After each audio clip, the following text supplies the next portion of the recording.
Could a strange substance found by a southwest Arkansas man be part of a government test? Well, that's the question at the heart of a phenomenon called chemtrails, now getting widespread attention.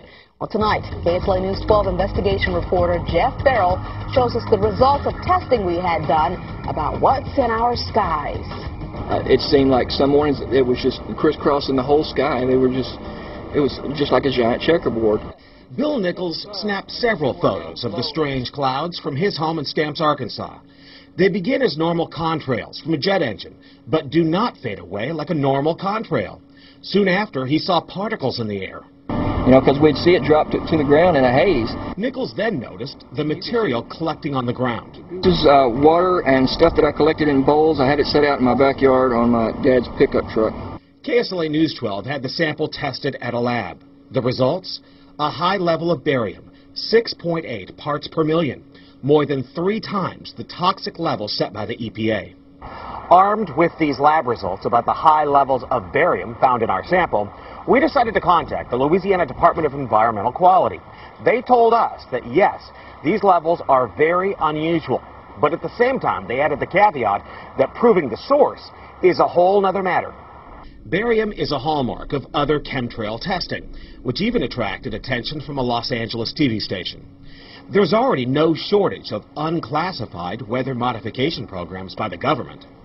But those who fear chemtrails could be secret biological or chemical testing on the public point to the 1977 Senate hearings in particular, which confirmed 239 populated areas had been contaminated with biological agents between 1949 and 1969. Later, the 1994 Rockefeller Report concluded hundreds of thousands of military personnel were also subjected to secret biological experiments over the last 60 years. But could secret testing be underway yet again?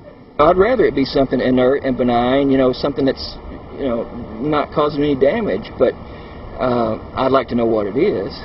KSLA News 12 discovered chemtrails are even mentioned by name in the initial draft of House Bill 2977 back in 2001 under the Space Preservation Act.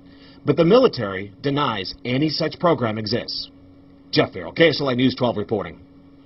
And, it turns out until 9 years ago, the government had the right under U.S. law to conduct secret testing on the American public under specific conditions.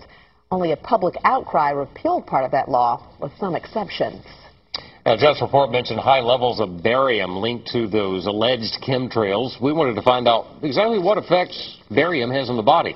We spoke with Mark Ryan, the director of the Poison Control Center. Ryan tells KSLA News 12 that short-term exposure can lead to anything from stomach to chest pains. Long-term exposure causes blood pressure problems. Ryan addressed concerns by chemtrail researchers that barium could be meant to wear down a person's immune system. Anything that causes ill effects in the body long-term, chronically, is going to affect your ability because it's constantly working on the body. So from that aspect, yeah, that's a potential. Ryan says he's conducted research on his own about secret government testing on the public, but he's still a bit skeptical about the alleged chemtrails, at least at the moment, because the Poison Control Center has seen no calls about exposure to barium.